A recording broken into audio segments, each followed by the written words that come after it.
At the bottom corner of the page, you draw the symbol of your cell, a single stylized raven's feather, a mark of defiance, a signature on your own death warrant. Then, the final, delicate act. You take a thick, sanctified Bible from the small alcove. With a thin, honed blade, you carefully slice open the inside of the heavy leather binding. You slide the vellum sheet, your sin, your hope, into the space, a whisper of heresy tucked against the holy word of God. Tomorrow, a visiting merchant will be gifted this Bible for his piousness. He is one of us.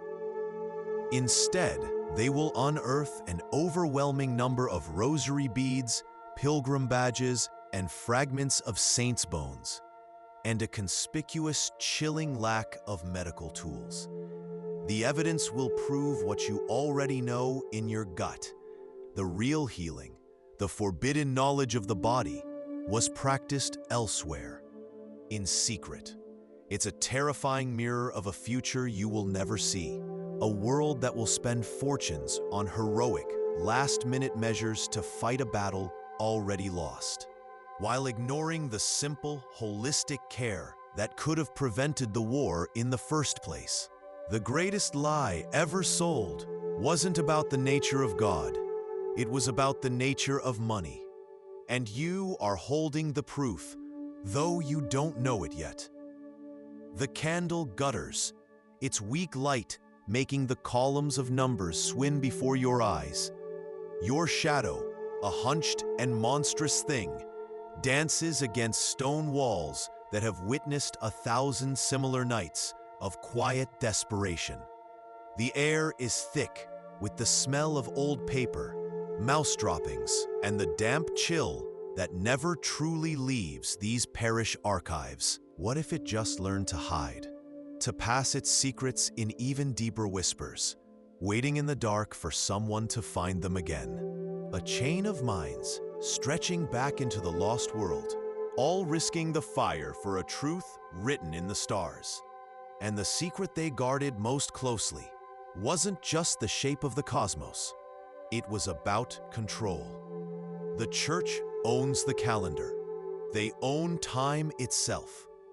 The priest tells you when to plant your meager crop of barley based on a celestial model you now know is a fairy tale. He tells you which saints' days to honor, when to fast, when to feast. He controls the rhythm of your life by controlling your perception of the heavens. This network is far larger, far more organized than you ever imagined. The assumption that the common folk were just a disorganized, helpless flock of sheep is a lie told by the wolves to keep them in the pen. They were this organized. They had to be. You feel a new kind of fear, colder than the ever-present dread of starvation or plague. If a fishmonger's gutting knife can carry a coded message, if the arrangement of bread can be a warning, what other secrets are hidden in the mundane world around you? It means being walled up alive in this very room, left to scratch at the stones until your fingernails are gone, your last breath a prayer that no one answers. It means the pyre in the public square, the smell of your own flesh burning for the sin of wanting to know. The stakes are absolute. You finish the last line of the diagram. With a hand that trembles only slightly, you dip a new quill into a separate pot of ink, one mixed with a chemical that is almost invisible in this light. He would sign away his small plot of land, his 2 goats, his only worldly possessions, to the church. In exchange, a clean soul, a guaranteed passage through the pearly gates. It was the most brilliant, brutal business model ever conceived. The church created a monopoly on the one thing everyone feared losing, their soul, while allowing the body to simply wither and fail. Centuries from now, in the year 2021, Archaeologists digging at a site just like this in Scotland will be baffled. They will expect to find scalpels, bone saws, and vials for potions. A complete system for living outside their control, a language of survival they could not understand, and a network they could never find. The symbol wasn't a secret, it was the secret. This disc, this profane sign, was a piece of their hidden language, a piece of a puzzle they had to shatter. They didn't burn Elise because they thought she served a dark lord. They burned her to destroy a library. They burned her to kill a secret. As you sit there, the weight of the silent archive pressing in on you, you realize the purge wasn't just a massacre. It was a targeted assassination of the network's leadership. They cut off the head, believing the body of knowledge would die. But what if it didn't? It shows spirals and epicycles, calculations so complex they seem to breathe, planetary movements that prove the church is not just wrong, it is lying. 99% of people will never learn that this knowledge survived. They believe the libraries of the classical world were reduced to ash and memory, but they weren't. The knowledge was buried. It was smuggled out of burning cities, copied by candlelight in monasteries by rogue scribes, and passed down through a secret fellowship of scholars, sailors, and even farmers like you. Archaeologists have found merchants' tokens stamped with these same strange symbols, marks with no monetary value they couldn't explain. They weren't for trade, they were for treason. A cloaked figure, who had been examining a basket of eels nearby, sees the sign. He gives a nod so slight it is barely a movement, a shadow shifting in the light. He turns and vanishes into the river of bodies. The network is active. The message, Alaric's message, is on its way. You feel a surge of something cold and sharp, a mix of terror and exhilaration. A lady in waiting in Paris has a star chart so accurate it borders on prophecy. You have this, a single leaf showing a machine that could give a village clean water. Separately, they are curiosities. Together, they are a revolution. This is the 14th century version of the Tor network, or blockchain technology. A living library with no central point of failure. An idea that cannot be killed because it does not live in one place. You lift the quill, your heart a frantic drum against your ribs. Discovery doesn't mean excommunication. This is the secret they buried in mortar and prayer. The truth 99% of people will never understand. This was not a place of healing. It was a place of transaction. A final, desperate bargain for the afterlife. A man with a fever that rattled his lungs would be brought here, not for a poultice, but for a priest. He would confess his sins, his terror of damnation fanned by whispers of eternal fire. And in his final gasping moments, a quill would be placed in his trembling hand. A recipe book. You turn to a page, the ink faded, and find the entry for nettle soup. But it's not the words that hold your attention.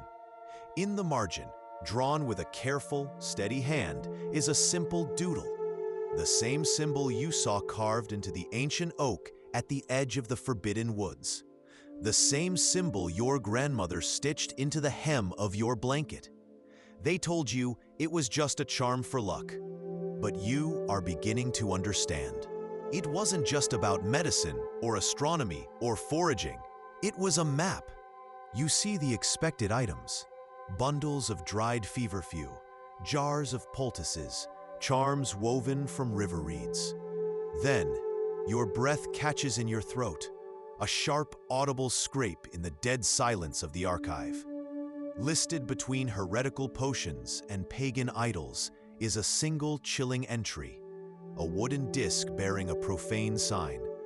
It wasn't a tool of magic. It was a tool of communication. The authorities knew Elise wasn't working alone. They knew the network of healers and midwives was run almost exclusively by women, a secret college of life-saving knowledge, passed from mother to daughter. The only sound is the wet, patient tick, tick, tick of a week weeping through the thatch, landing in a clay pot in the corner. That and the frantic drumming of your own heart before you, covering nearly the entire floor, is the reason for your terror and your hope. It's a star map, drawn on 3 massive sheets of vellum stitched together.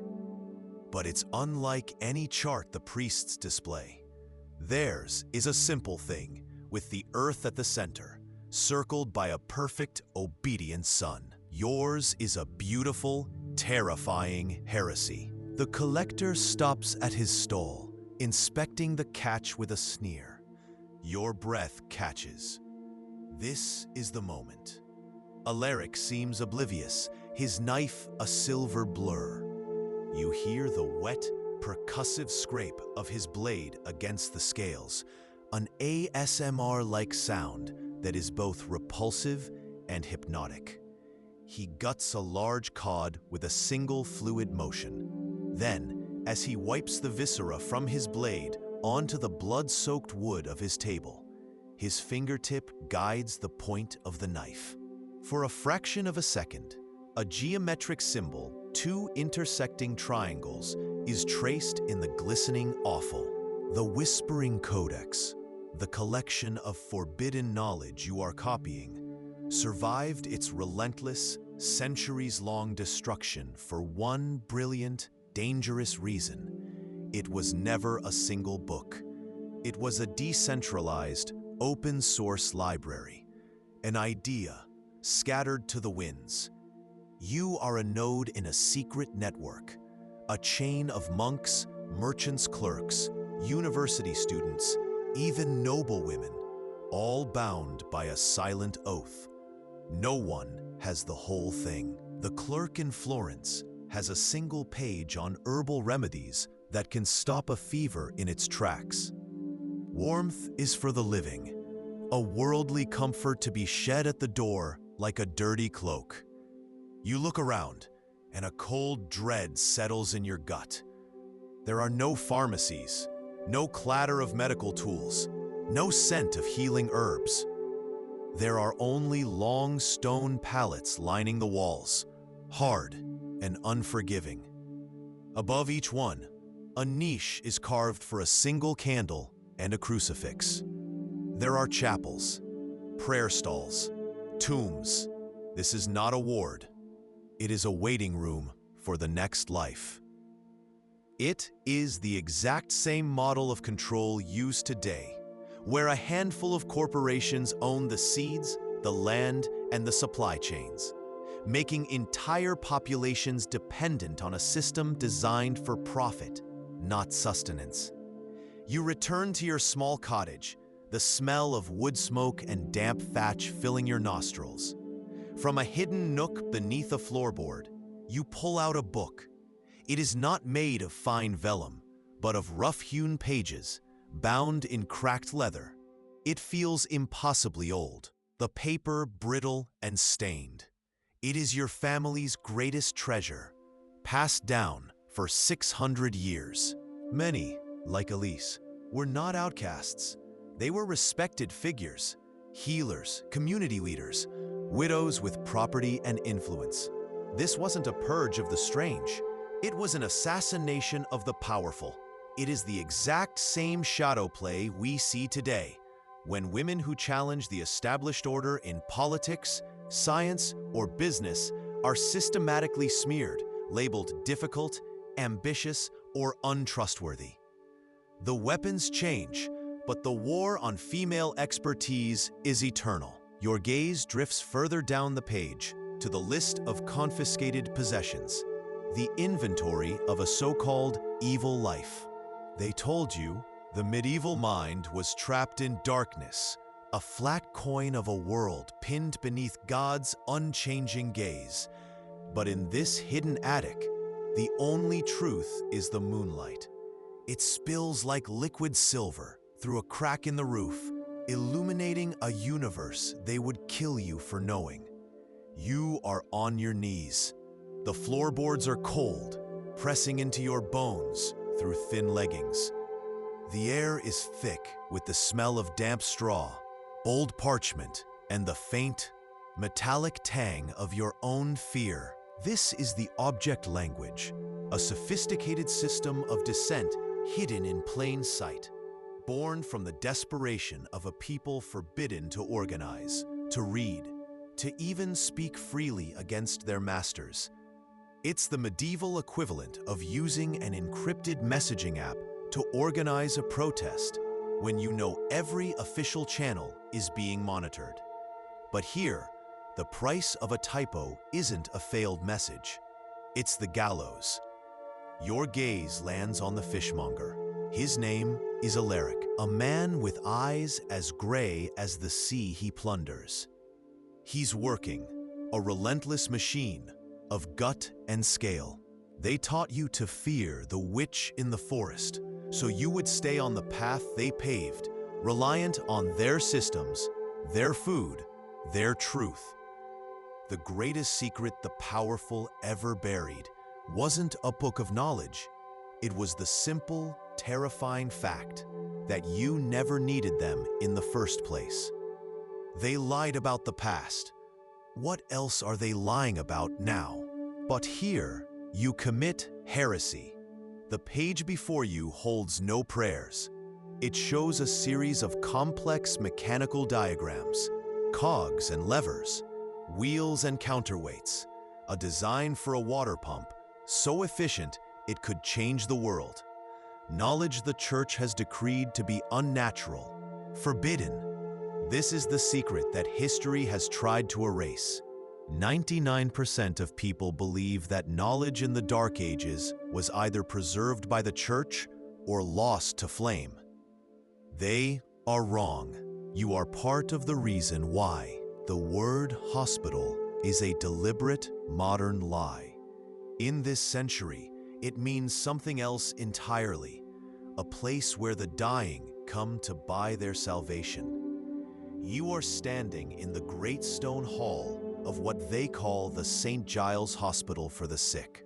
The silence is so absolute, you can hear the blood pounding in your ears, a frantic drum against the chilling stillness.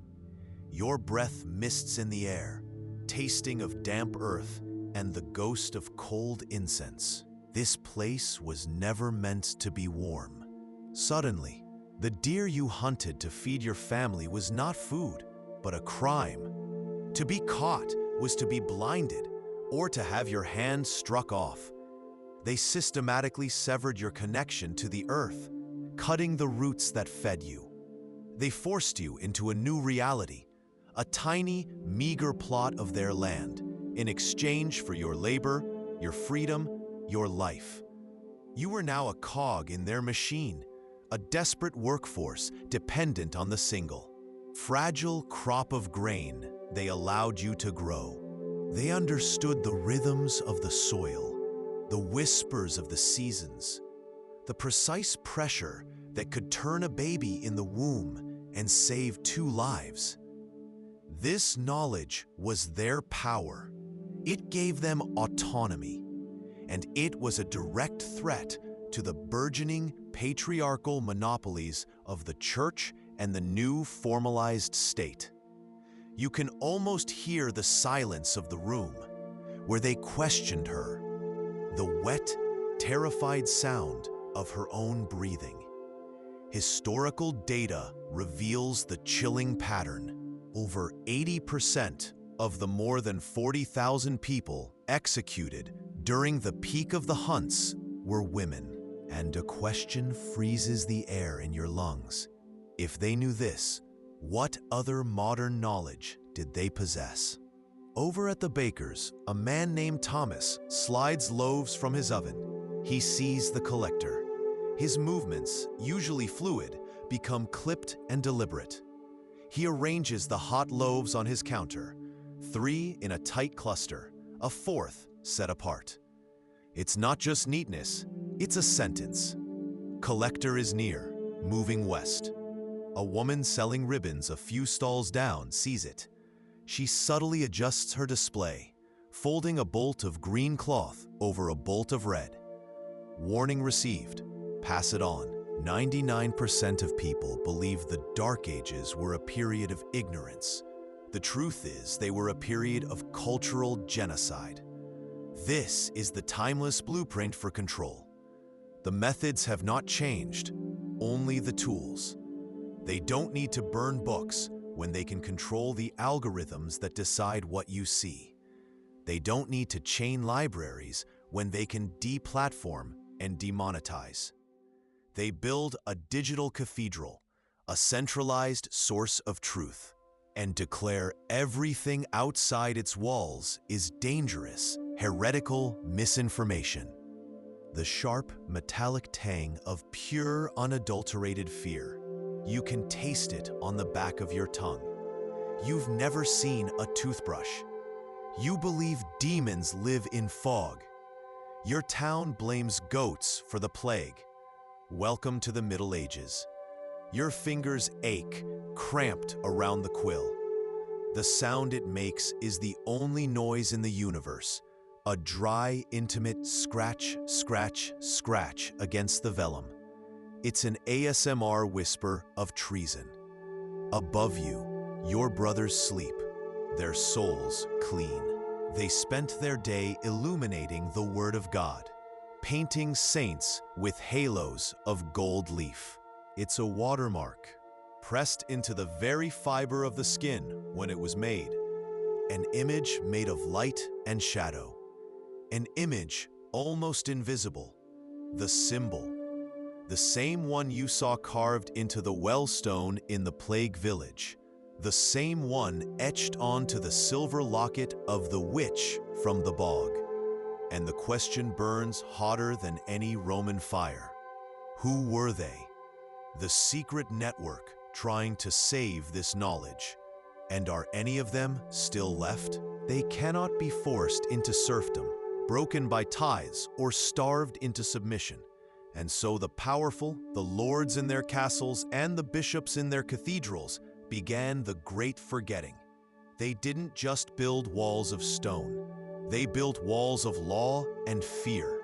They called it enclosure, a simple, clean word for a brutal act of theft. Piece by piece, the common lands where you grazed your cow, foraged for herbs, and gathered firewood were fenced off, declared private property. The forests, once the birthright of everyone, became the king's land.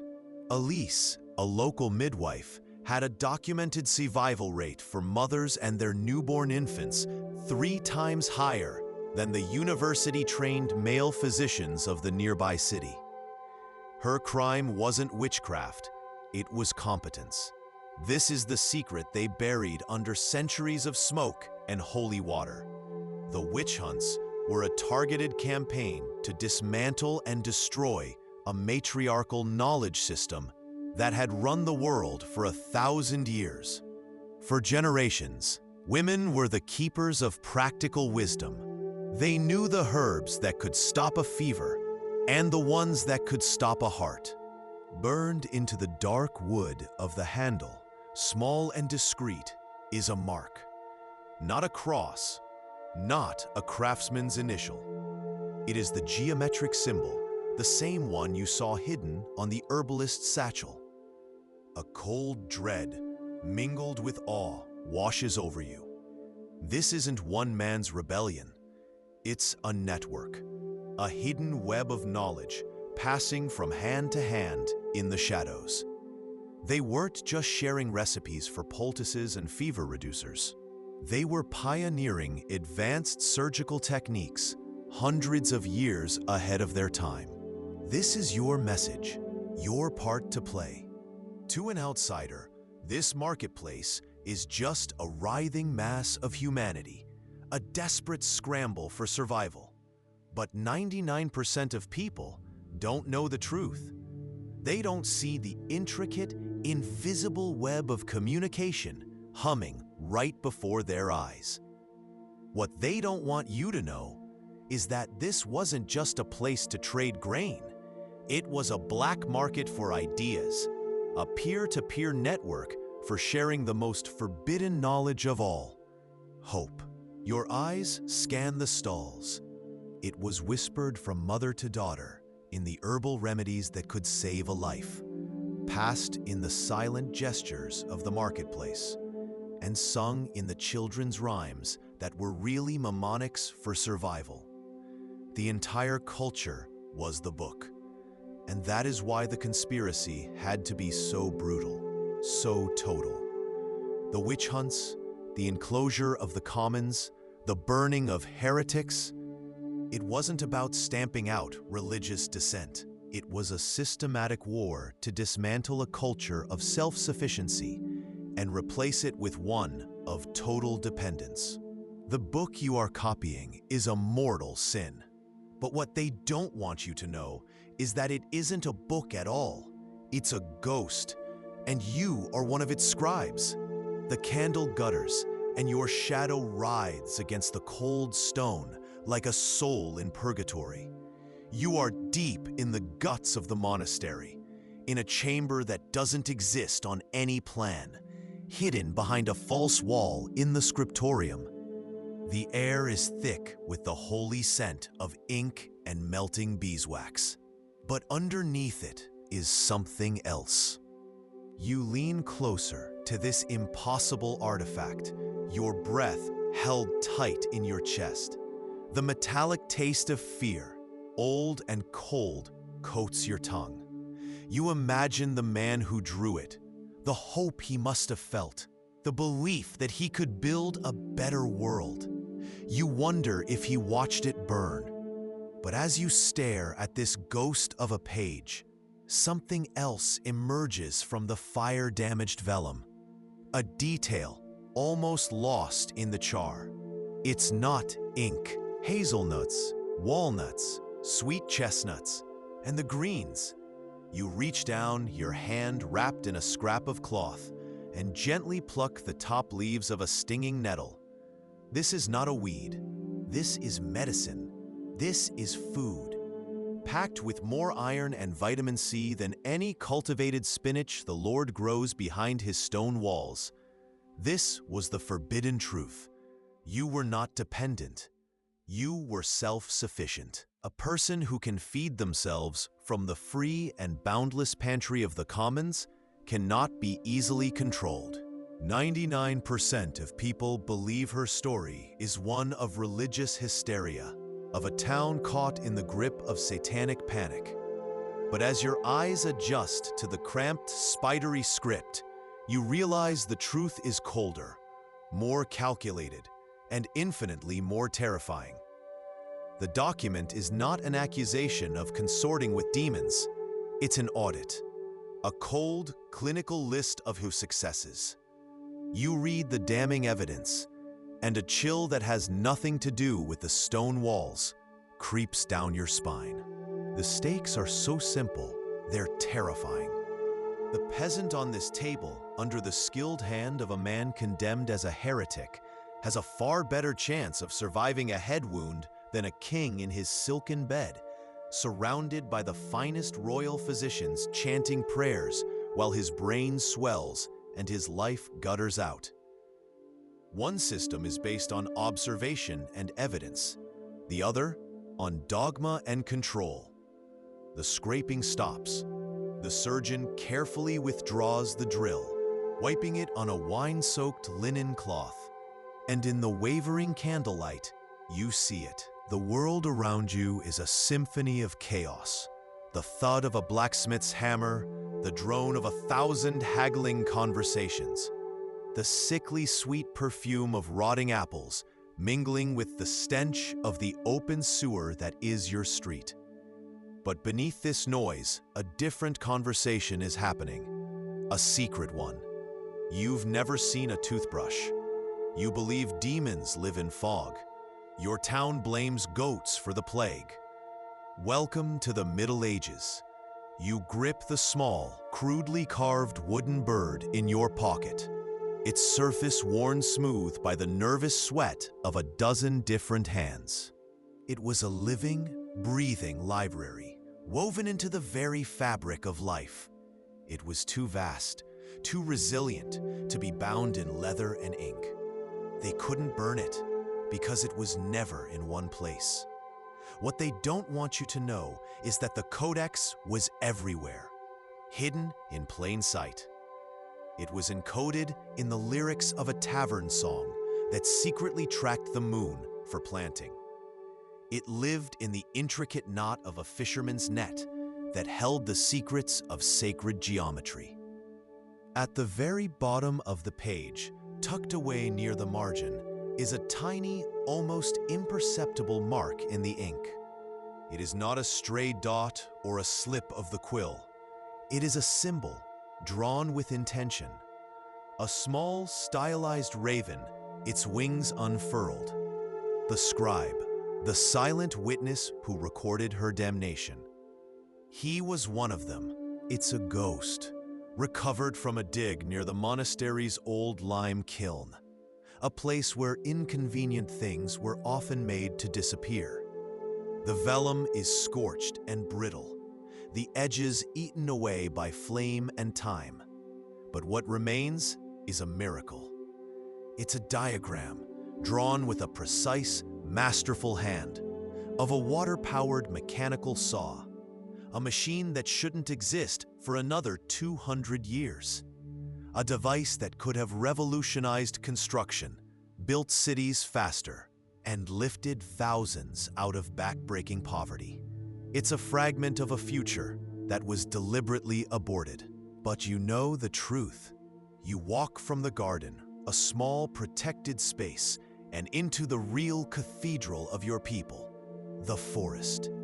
The air grows cool under the canopy. You hear the crisp, dry skittering of a squirrel in the branches above, a sound that promises fat and protein for the winter. Your eyes, trained since childhood, scan the forest floor. You see not dirt and leaves, but a feast. Dozens of varieties of mushrooms, a flush of chanterelles glowing like gold in the dappled light. Wild strawberries, small but so intensely sweet they make your teeth ache. The great European witch hunt was never about the devil. It was about a war on knowledge, and the victor got to write your history books. The air in the municipal archive is so dry, it tastes like paper and time. Dust motes, tiny ghosts of forgotten lives, dance in the single shaft of sunlight cutting through the gloom. Your fingers, hesitant and reverent, trace the edge of the document. Parchment, brittle as a dead leaf. The year is 1487. The ink, a faded sepia, spells out the life and death of a woman named Elise. A system that would rather protect its authority than save a life. You see it today in hushed corporate meetings where promising but unprofitable medical research is quietly shelved. The motive has shifted from divine power to financial profit, but the outcome is identical. Knowledge is suppressed and people suffer. The man with the drill works with a calm focus, his hands steady. He is not praying. He is not appealing to saints. He is practicing a forbidden science, a secret art that could save the world if the world didn't try to kill him for it. The loudest sound in the medieval market is not the butcher's cleaver splitting bone, nor the squeal of a piglet caught for sale. The loudest sound is the silence between two glances, a quiet so dense it could stop your heart. You feel it now, a pressure in the air as a tax collector, his face fat with other people's harvests, moves through the crowd flanked by two guards in stained leather. You have followed the symbols. You have decoded the secrets in stone and scripture. You have hunted for the whispering codex through plague-ridden fields and shadowed scriptoriums. And you have reached the end of the path, only to find nothing. That was the point. That was the lie, the brilliant 1,000-year misdirection. You thought you were looking for a book. The final symbol on the pilgrim's badge was never a map to a place. It was a key, not to a lock, but to a system. The Whispering Codex was never a physical book. And this transcript, this fragile, smoke-stained piece of vellum, is the first concrete historical proof. Her testimony is her final act. It costs her everything. Your eyes scan down the page, past the Inquisitor's furious condemnation, past the legal jargon that is nothing more than a shroud for murder. You reach the final line, the formal sentence of death to be committed to the flames for sharing a secret that could have saved millions. As you stare at the chilling finality of the verdict, your breath catches. They are creating the Dark Ages in real time, deliberately extinguishing the intellectual lights of the past to ensure their own flame is the only one left to see by. It's no different than a modern corporation buying the patent for a revolutionary energy source and burying it in a vault to protect its monopoly on oil. The motive is identical. Power fears obsolescence, and knowledge, true, practical, empowering knowledge, makes their entire model obsolete. Centuries later, in the cold, damp soil of what was once a German monastery, a single page will be found. Your medieval soul sees a larder. You brush your fingers against the fuzzy leaf of a borage plant. Its star-like blue flowers, a promise of courage. You smell the sharp, clean scent of mint mingling with the heavy, damp perfume of the soil. This isn't chaos, it's a symphony, a sophisticated system of permaculture, perfected over centuries, where each plant supports the others. This is the first secret they buried. 99% of people believe the medieval poor subsisted on watery gruel and stale bread, their bodies stooped and weak. This lie was the very foundation of control. This confirms the darkest fear. They weren't just killing people randomly, they were hunting a specific group. They were trying to exterminate the entire network, to sever its roots and burn its memory from the world.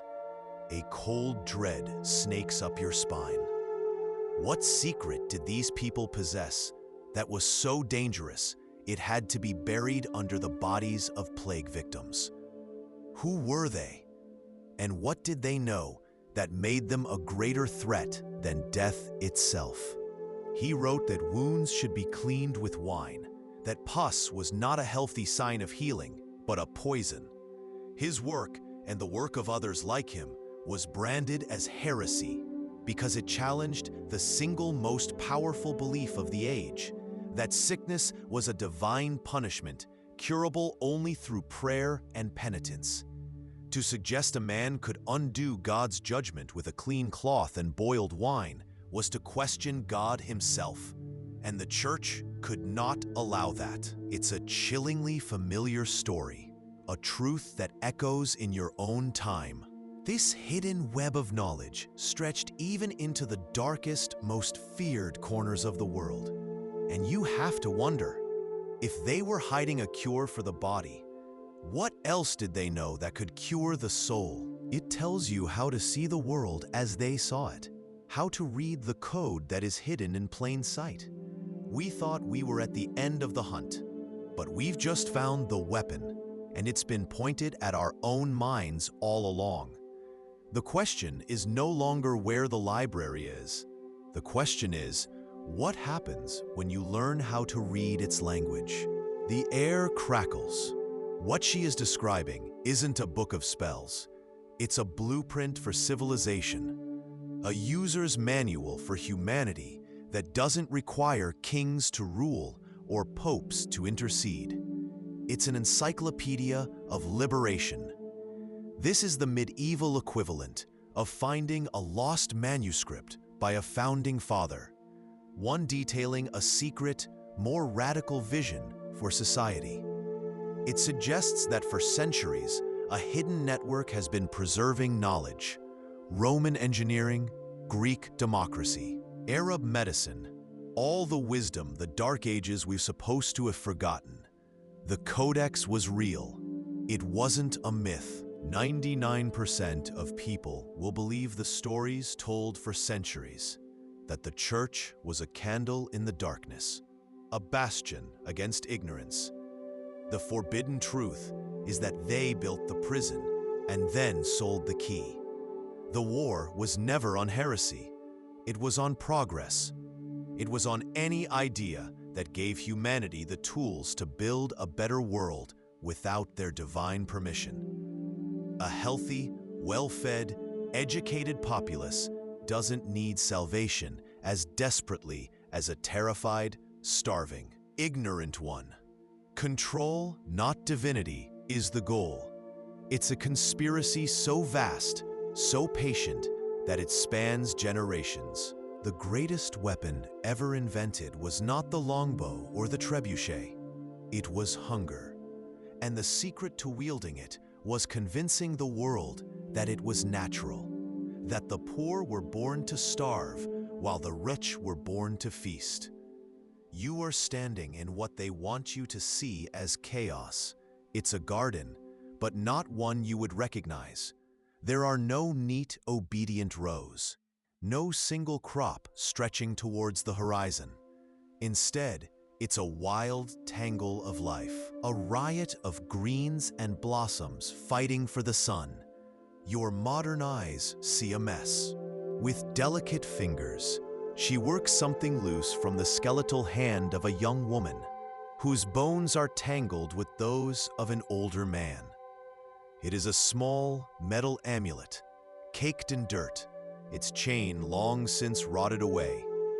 The metal is tarnished and bent from the weight of the bodies and the earth that pressed down upon it for 700 years.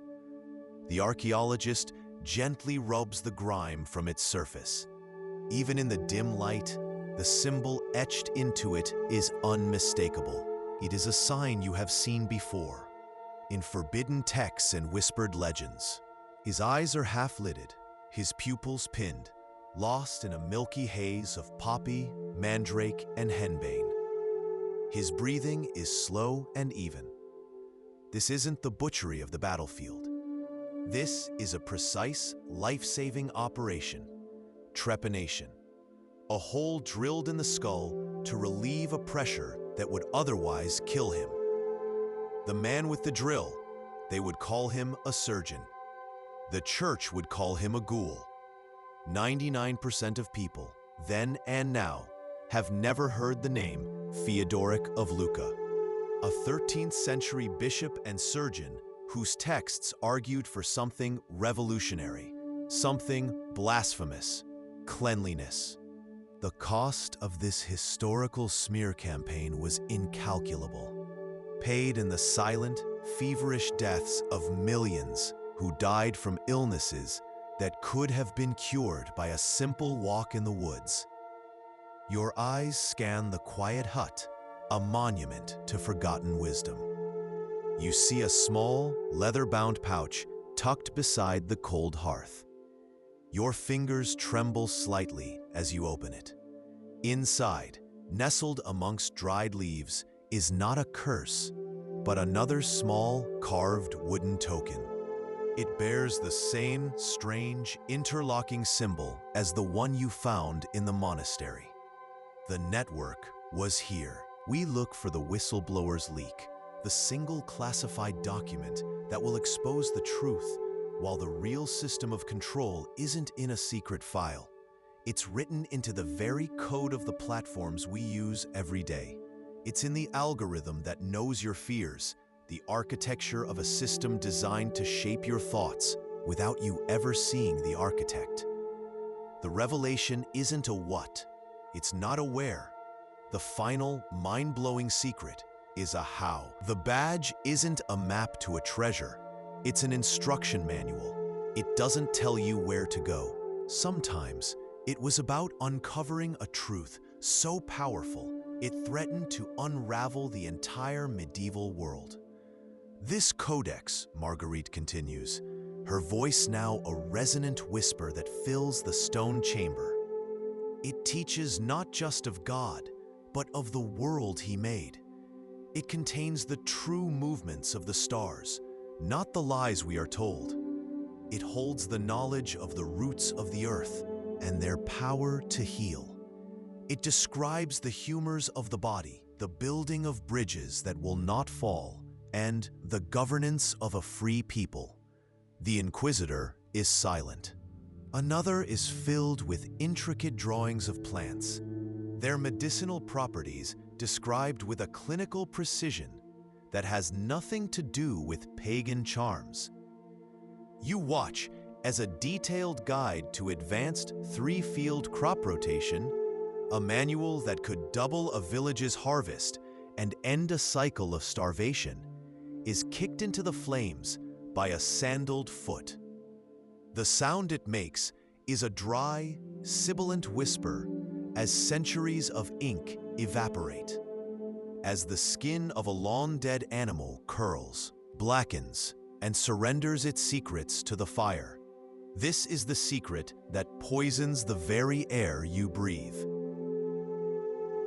What if the geometry they hid in the stone wasn't just about their beliefs, but was a map, a guide to something else they concealed from the world? To suspend civil liberties, to silence dissenters under the guise of public safety. The chaos of the Black Death was the ultimate emergency. It was the perfect opportunity for those in power to eliminate threats without trial, without question, without record. Political rivals, outspoken heretics whose ideas threatened the Church's monopoly on truth, and, most disturbingly, suspected members of hidden knowledge-keeping networks.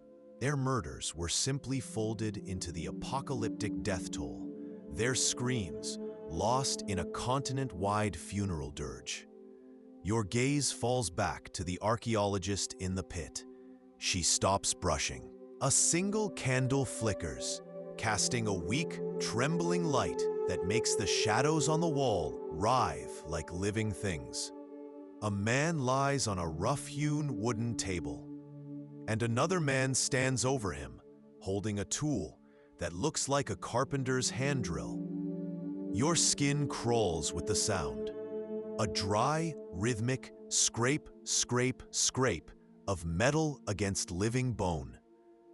It's an intimate, horrifying noise, a sound that should be drowned out by screams of agony. But the room is nearly silent. The man on the table isn't writhing. While men of God watched wounds fester and turn black, these healers applied honey, a potent antiseptic we are only now rediscovering, saving limbs and lives. A recently translated 10th century herbal guide, long suppressed by the Vatican as heretical, details over 500 effective plant-based remedies they tried to erase from history. The Church couldn't compete with results, so they demonized the source. It's a blueprint that never changes. When an institution's power is threatened by a cheap, effective, and natural alternative, it doesn't debate the science. It assassinates the character of the one who discovered it. The knowledge was encoded into the very fabric of society. In the recipes of village healers, the knots tied by sailors, the songs sung by traveling minstrels, and the symbols on a pilgrim's cheap lead badge. The powerful weren't trying to destroy a single book. They were trying to dismantle an entire way of thinking, a decentralized web of knowledge that they could not control. The modern parallel is a knife to the heart. It is the work of the devil, meant to lead the flock astray. She smiles, a faint, knowing expression that is an act of defiance in itself. The mirror, she clarifies, and you can feel the entire room hold its breath, is but one chapter in a greater book, a whispering codex. The inquisitor's face contorts with confusion, then suspicion. The scribe's quill pauses for a single, heart-stopping second. A codex? This is new. This is not in their reports. This is what they don't want you to know. Heresy wasn't just about challenging religious dogma. This is what they want you to see. The cleansing of heresy, the purification of God's world. But you know the truth. You can see it in the pages that flutter open in the sudden gust of heat from the flames. These are not just Bibles with forbidden translations or the rantings of some countryside Gnostic. One book that lands near the fire's edge, its cover already starting to curl, shows not words, but diagrams, cogs and levers, aqueducts and stress-bearing arches, the interlocking compass and square, the mark of their secret brotherhood, a signature of defiance. They built the cage, but they also hid the key to escape right inside it. But as you trace its outline, a chilling thought enters your mind. This symbol is more than a signature. The precise angle of the compass, the specific notch on the square. This isn't just a mark of identity. It's a piece of a larger puzzle. What if this symbol points to another secret canvas? You see it in the silent evidence, a skull with a spiderweb of fractures radiating from a single point of impact, consistent with a mace or a warhammer. You see vertebrae nicked by the sharp edge of a blade. You see the clean, brutal trauma of execution-style wounds. These people weren't victims of a disease. They were victims of a purge. It's a terrifyingly familiar pattern, a historical echo that rings loudly in our own time. Think of how a modern state can use a national crisis, a pandemic, a terrorist attack, an economic collapse to rush through emergency powers. Forget everything they taught you about medieval medicine. The most shocking secret isn't the brutality of the saw, but the quiet, world-changing knowledge the Church tried to burn from history. You are in a room that shouldn't exist. It's a stone stomach deep beneath a tanner's shop, reached by a ladder slick with something you don't want to name. The air is wrong here. It's thick, coppery, with the fresh tang of blood. But underneath is a sharp, clean scent you can't place, the sterile ghost of boiled wine. You run a finger over the smooth, worn stone and can almost hear it. The rhythmic scrape and crush of stone on stone, a sound that is more science than sorcery. This wasn't a place of black magic. It was a laboratory. This is the knowledge that terrified the Church. While priests offered prayers for a child convulsing with fever, with dismal, heartbreaking success rates, these women offered a tea of willow bark, the source of salicylic acid, the active ingredient in aspirin. We imagined a secret library, a vault of forbidden knowledge, and the race to get there first. We were wrong. This final clue, resting on a plastic tray in a muddy English field, reveals a truth infinitely more complex, more terrifying, and more brilliant. The conspiracy was never about destroying an object. The whispers were not coming from a book. They were coming from everywhere. The secret library wasn't a place you could burn down. It was a system you could plug into. This is the moment the Church has been waiting for. They expect a confession of witchcraft, a litany of demonic pacts that will justify the pyre they have already built for her in the Place de Grève. But Marguerite does not speak of demons. Her reply, recorded here in precise, damning script, makes the hairs on your arms stand up. It is from a book, she says, her voice clear, without a tremor of fear. The Inquisitor scoffs. The mirror of simple souls, we have seen your blasphemous little tract. The smoke rising over Rome doesn't smell of incense. It smells like the future, turning to ash. You are watching from the shadows of a colonnade, the heat of the pyre warming your face even from this distance. It's a courtyard, tucked away from the pilgrims and the faithful, a place for secrets and sanitation. A heavy wooden cart, its wheels groaning, is upended by two monks in sweat-stained habits. It's not bodies that tumble out, it's books, hundreds of them. Their bound leather spines thudding against the cobblestones like fallen soldiers. You move now, past the main altar, into the deep shadows behind a massive pillar where the candlelight doesn't reach. The air here is colder, still. You run your hand along the rough, cold surface of the stone, feeling for an imperfection. Your fingernails scrape against the grit, an almost silent, scratching sound that feels deafening in the echoing silence. And then you feel it, a set of lines that are too deliberate, too perfect to be an accident. You lean closer, your breath fogging in the frigid air. Almost invisible in the deep shadow is the symbol.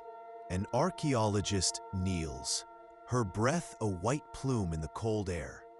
You hear the soft, whispering shh of her brush against bone, a sound too gentle for such a violent place. The sound seems to scrape against your own teeth, a dry, unsettling friction.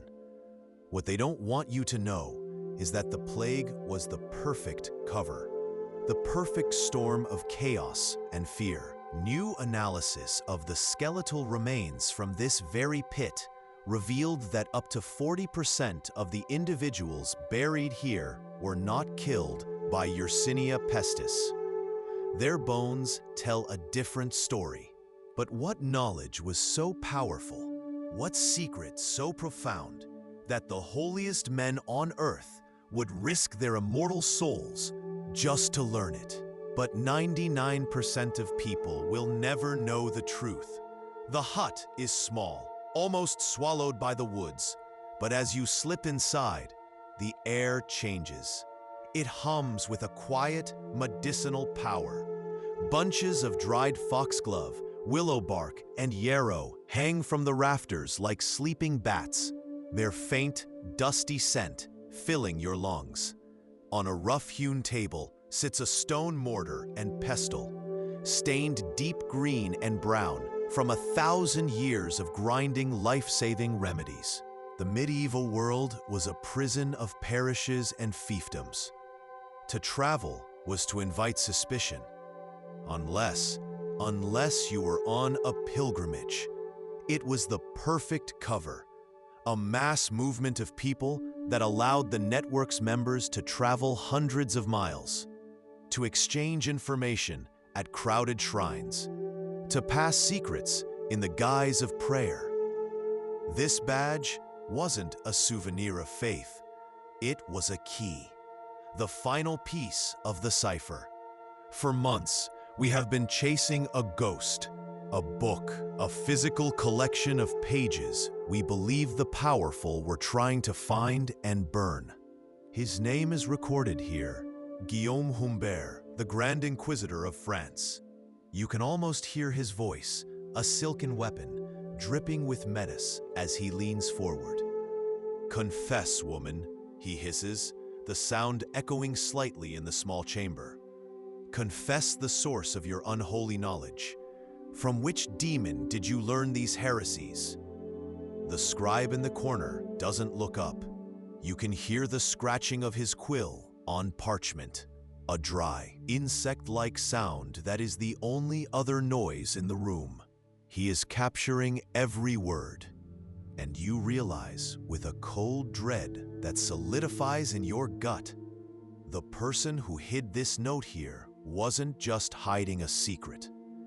They were building a new world. Instead, they align perfectly with principles of sacred geometry, a school of thought condemned as heretical, a belief that divine truth could be found in mathematics, not just in scripture. The emotional risk was absolute. This wasn't just a job. It was a conspiracy carved in stone. If their secret language was ever deciphered by the wrong person, the entire guild would be rounded up, branded as heretics, and burned in the very city square their cathedral dominated. Every hammer blow was a gamble. Every secret carving a potential death sentence. The official history is a neat and tidy tragedy, a desperate, overwhelmed populace digging mass graves because the churchyards were full, a heartbreaking necessity in a world turned upside down. But 99% of people never learn what forensic archaeology has uncovered in places like this, a pit unearthed in Hurstmonceux, England. And what they found is a truth so dark, most historians still refuse to speak its name. You look down into the pit, where the careful work of excavation has revealed a jumble of human remains, a library of shattered lives. As the monk holds his flickering torch aloft, its light crawling over the spines of the chained tomes, your breath catches. On the side of a massive iron-bound volume, a book so heavy it takes two men to lift, is the symbol, the sigil you've been chasing, the mark of the network. The church didn't just know about the secret society of artisans and thinkers. They were desperately trying to steal its secrets. The flame dances, and the shadow of the chain on the book looks like a claw. They buried this secret under the guise of fighting Satan, but what they really feared was a cure they couldn't control. You push through a curtain of damp leaves, the air growing sharp with the scent of pine and crushed earth. Each branch that whips your face leaves a cold, wet line on your skin. The forest floor is a carpet of moss so thick it swallows the sound of your footsteps, a deep green silence that feels ancient and watchful. This is the domain of the witch, a figure history has painted for you as a cackling demonic crone. You feel an electric jolt as the mud is gently brushed away. There it is, the symbol, worn smooth by the thumb of its long-dead owner, a ghost's touch still palpable on the metal. It's the shape you've been chasing, the one whispered in forgotten heresies and drawn on the back pages of banned almanacs. But there's something more, something new. Surrounding the familiar shape is a delicate circle of smaller marks. They are not decoration. They are a sequence, a final instruction. And in that moment, the entire deception becomes blindingly clear. The words aren't just a record. They are a portal. You are no longer in your study. You are in a cold, damp chamber beneath the streets of Paris. The air is thick with the metallic taste of fear and the cloying smell of unwashed bodies. You hear the slow, rhythmic drip, drip, drip of water seeping through stone. Across a heavy oak table, a woman named Marguerite Porret stands alone. Her eyes, though hollowed by weeks of interrogation, burn with a light that infuriates the man questioning her. In place of a signature, there is a small disc of dark green wax, hard and cool to the touch. Pressed into it is a symbol you have never seen before. Not a cross, not a saint, not a royal crest. It's a stylized knot, a perfect, unending loop. This isn't a bookmark. This is evidence. Evidence of an entirely different system, a hidden current flowing beneath the crushing weight of the church's financial machine. A parallel society moving its own goods, making its own promises, with its own mark of trust. You look up at a rose window, a kaleidoscope of divine light. Most see a geometric marvel celebrating God's creation. But the patterns, the angles, the number of petals, they don't map the life of Christ. They secretly chart a pre-Christian constellation, one tied to a forbidden harvest festival. They built a pagan calendar into a house of God. Recent laser scan analysis of Notre Dame, the kind of truth modern technology uncovers by accident, revealed constructional symmetries that have nothing to do with Christian numerology. The thing they buried here wasn't just death. It was a secret, sealed in earth and bone, and it has waited centuries for you. You stand at the edge of the wound in the earth, a place they call a plague pit, and your stomach churns from the faint, sweet, sick smell that still clings to the air, a ghost of decay that time has failed to erase. The cold bites at your exposed skin. This is a place of profound sorrow, a testament to the Black Death's ravenous appetite. That is the story everyone knows. But it's a lie. Monks, the most educated men of their age, were secretly tasked with translating and analyzing these heretical texts. They plundered forbidden knowledge of medicine, of engineering, of astronomy that was centuries ahead of its time.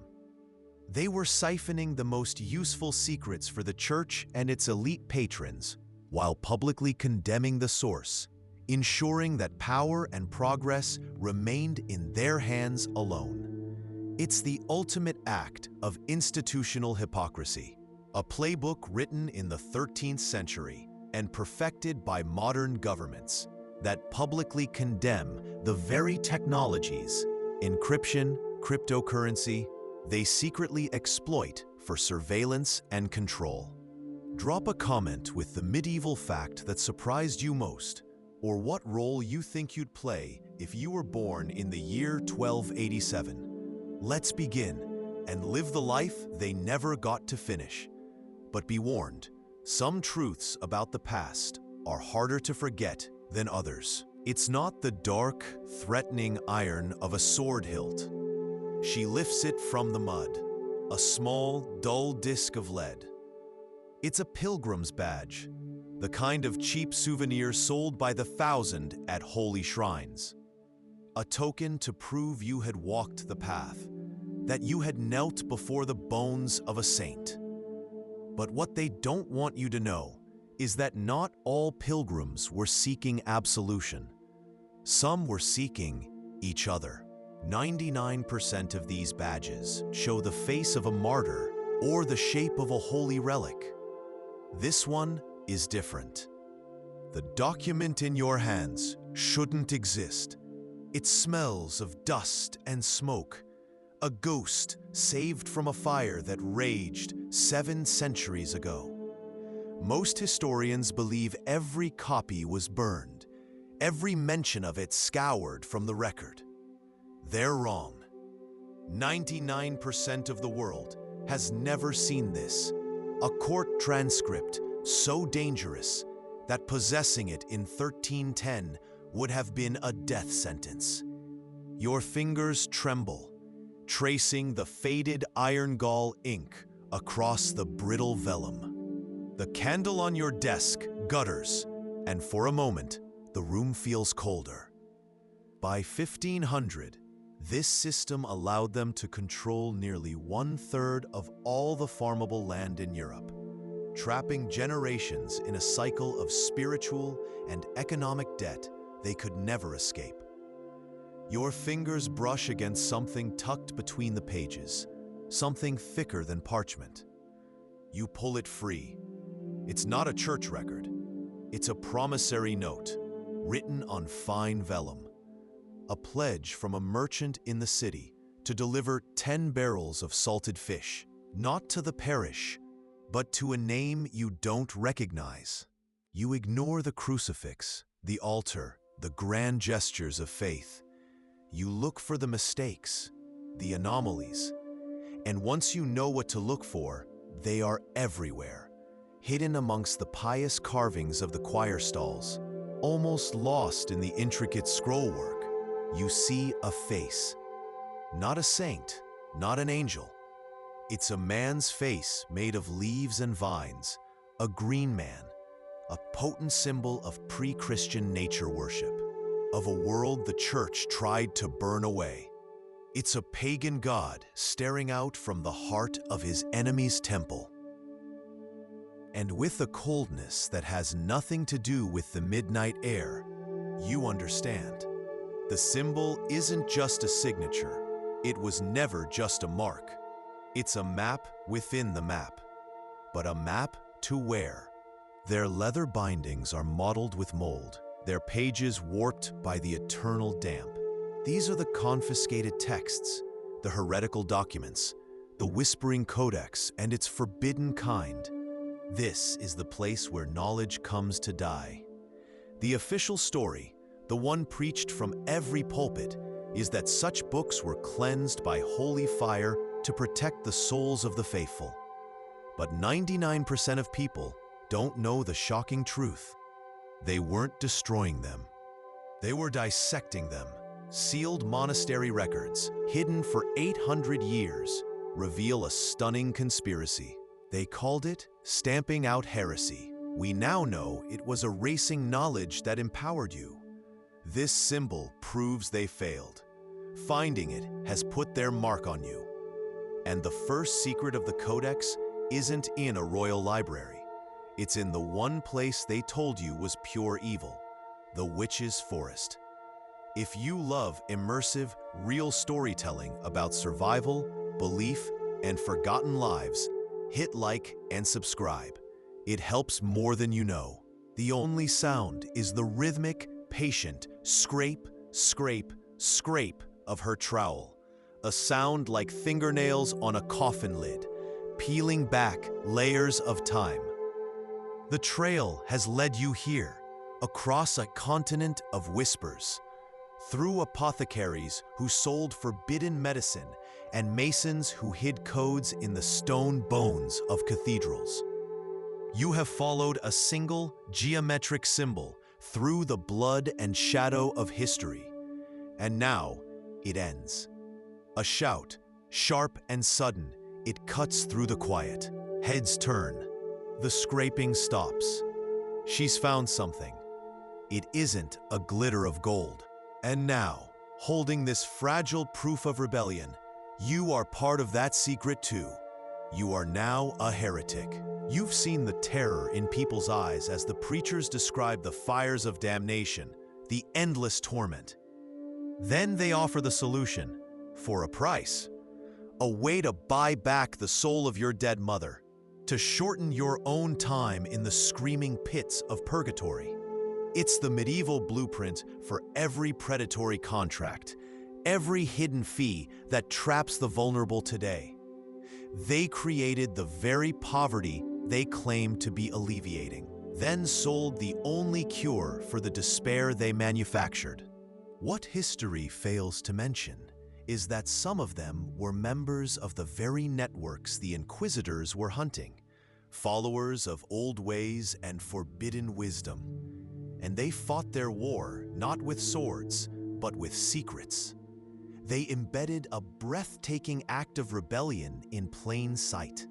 It's an act of defiance so audacious, it's akin to modern hacktivists hiding messages of freedom within the source code of a repressive government's website. A digital ghost in the machine. Here, it's a spiritual ghost in the cathedral. You start to scan the details, your eyes adjusting to the gloom. But tonight, as the sliver of moon passes directly over the hole in your roof, its light hits the vellum at a perfect angle. The ink, which you thought was black, shimmers with a faint, deep blue, made from a pigment you cannot name. And you see it. The points of the symbol don't align with north, south, east, or west. They align with 5 faint stars on the chart, stars that form a constellation the Church insists does not exist. It's a phantom pattern, visible only in the deepest dark of the new year. It becomes heavy, thick with the smell of wet soil and decaying paper, a scent so potent you can almost taste the bitter ink on your tongue. With every step down, the sound of the world above, the distant chant, the tolling bell, fades into a profound, suffocating silence, broken only by the soft, gritty scrape of the monk's leather sandal on the stone. This is not a wine cellar. The room at the bottom is a prison, but not for people. It's a prison for ideas. Hundreds of books are chained to wooden shelves like condemned souls. They buried this secret because an educated people, one that can think for itself, share ideas and organize, is the single greatest threat to any power structure. This symbol in your hand is the first breadcrumb on a trail they tried to erase with fire and blood. A trail to a collection of forbidden knowledge, so powerful, it threatened to overturn their world. It was known in whispers as the Whispering Codex, and the church wanted every last page, and every person who had ever read it turned to ash. This was the original information war. They told you pilgrimages were for God. For a hidden few, that was the perfect lie. The air is cold. It smells of wet earth and centuries of rain. A scent that hasn't changed since this field was last plowed by oxen. You are standing in the 21st century, but the chill that seeps through your boots is ancient. Below you, in a precise rectangle cut into the Lincolnshire soil, a young archaeologist kneels. Her breath mists in the gray English light. But next to each name is a small, hastily drawn symbol. It's not a cross. It is a sprig of willow, encircled by a serpent eating its own tail. You know the mark. You've seen it etched on the bottom of a baker's pail, whispered about in the market after dark. It is the symbol of the network. This isn't a record of the dead. This is a list of the rescued, a list of fugitives smuggled out of this cold stone prison to receive real treatment in secret. The argument was simple. Isn't it better to allow a managed sin to occur under church supervision than to let it run rampant in the shadows? With that single elegant lie, they became the banker, the loan shark, and the taxman, all rolled into one holy institution. They outsourced the dirtiest work to third-party agents who could be publicly condemned while secretly filling church coffers. You see it in the margins: fines, fees, licenses, and then the ultimate product: indulgences, a get-out-of-hell-free card. The air is cold, heavy with the smell of incense, dabbed stone, and centuries of whispered prayers. You can feel the weight of it all pressing down, but you are not looking for salvation. You are looking for the secret. The master masons, the men who bled and died to raise these impossible structures, were not just laborers. They were a guild, a secret brotherhood guarding knowledge that terrified the church. They were masters of geometry, of engineering, of physics, disciplines so advanced they bordered on magic. This knowledge isolates you, turns you into a ghost in your own life.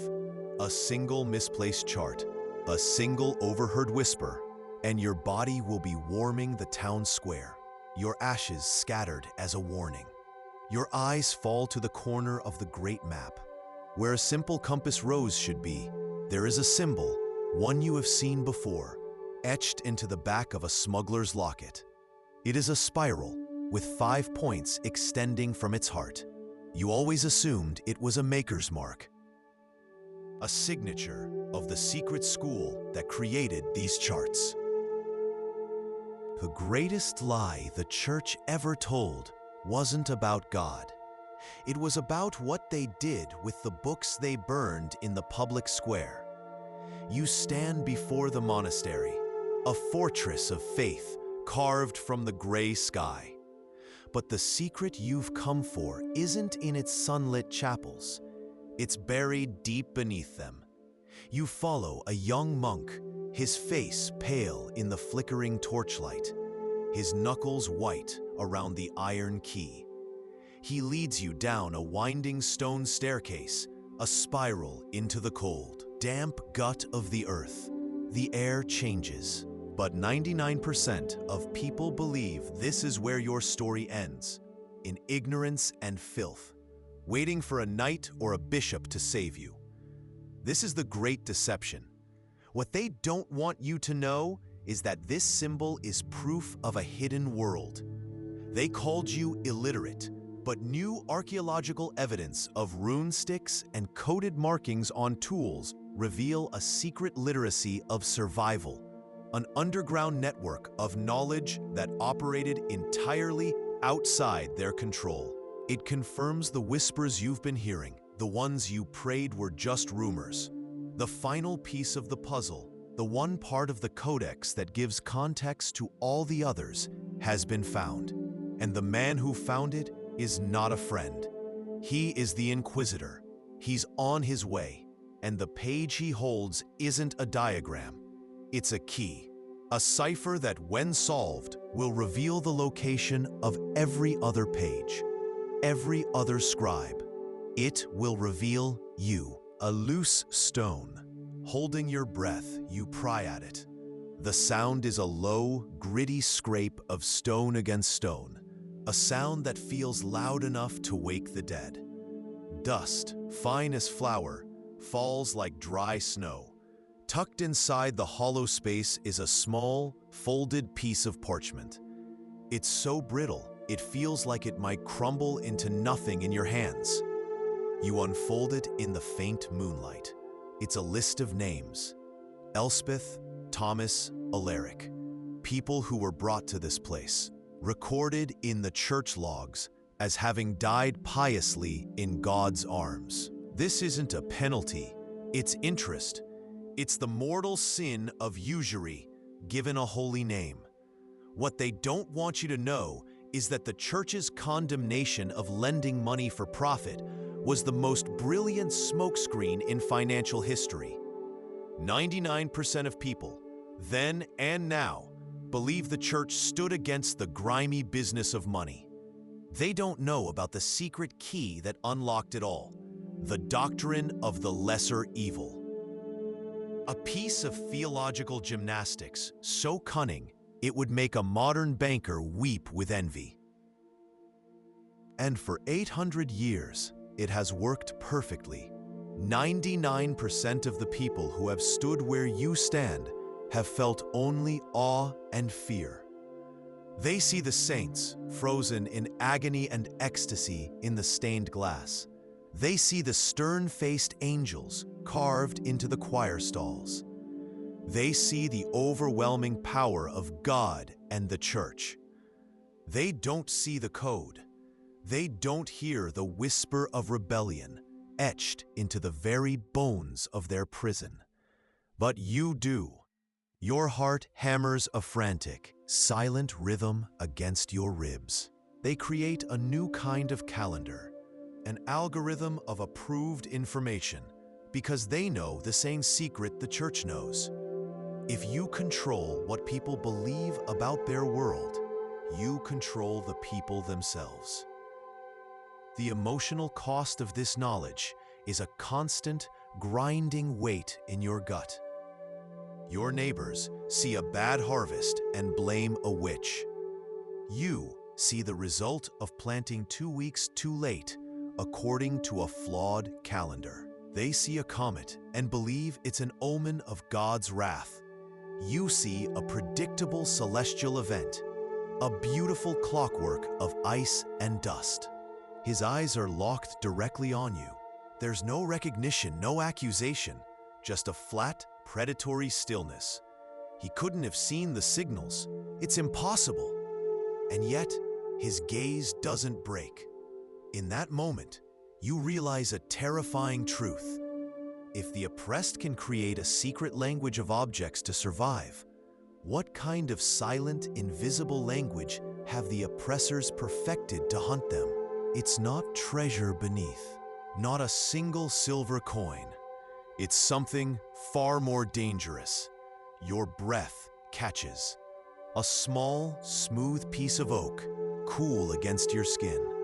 It's carved with a geometric symbol you've never seen before. A spiral of lines that feels ancient, alive. It's not a cross, it's a key. You've never seen a toothbrush. You believe demons live in the morning fog, their cold breath clinging to the fields. Your village blames a neighbor's goat for the plague that took your sister. Welcome to the Middle Ages. He will carry it to Lyon, where another scribe waits. The knowledge is spreading. You press the binding shut, the secret now perfectly concealed. A wave of relief washes over you, so potent it almost makes you dizzy. It's done. The risk is over for tonight. But as you slide the Bible back into its hiding place, your fingers brush against another book, left for you by the last courier. Tucked inside is a folded note. It wasn't supposed to be here. Your blood runs cold. You open it. The message is short, the script hurried. The system is the same, only the commodity has changed. Here, they sell salvation. There, they will sell a few more desperate, painful days of life. The real healers are the ones the priests call heretics.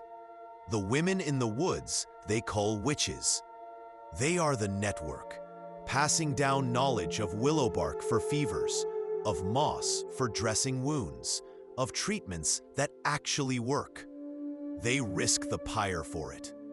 Your hand trails along the cold wall, the rough-hewn stone biting at your fingertips.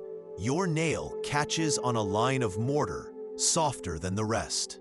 You can hear the dry, almost dusty rasp of the parchment sliding against your fingertips, a sound like whispering secrets. The ledger tells a story of lies. You trace the entries with a finger stained by ink. A peasant family, the Godwins, paid their tithe, 1/10 of their meager barley harvest. Yet 2 lines down, there's another entry, a penalty for late submission. It's a sum almost equal to the tithe itself. They weren't late.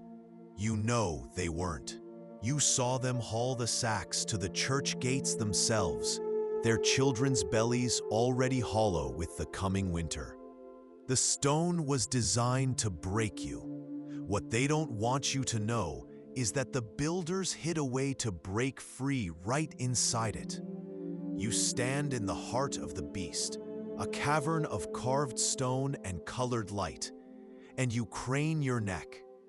The vaulted ceiling soars into darkness hundreds of feet above, a man-made heaven designed to make you feel like an ant, insignificant, a sinner desperate for the salvation only the men in robes can offer. It's a masterpiece of psychological architecture, a cage for the soul, but a populace with its own, more accurate understanding of the seasons, the tides, the true turning of the world. A populace that can predict the solstice without a priest. That is a populace that no longer needs to ask for permission. That is a threat that must be extinguished. It is the most ancient form of power, a tactic that echoes through the centuries to this very day, in regimes that build digital walls to control what their citizens see and when they see it. The pattern of tiles on the church floor, the number of knots in a fisherman's net, the specific herb a woman tucks behind her ear, are they all part of this silent, deadly conversation? You are a part of something vast and terrifying. You are a living secret. Your own task is simple. Take the wooden bird to the tanner at the edge of the market. But as you turn to go, your blood runs cold. The guard, the one on the tax collector's right, isn't looking at the fish. He isn't watching the crowd. You've been told a lie. A carefully crafted, centuries-old deception designed to keep you complacent.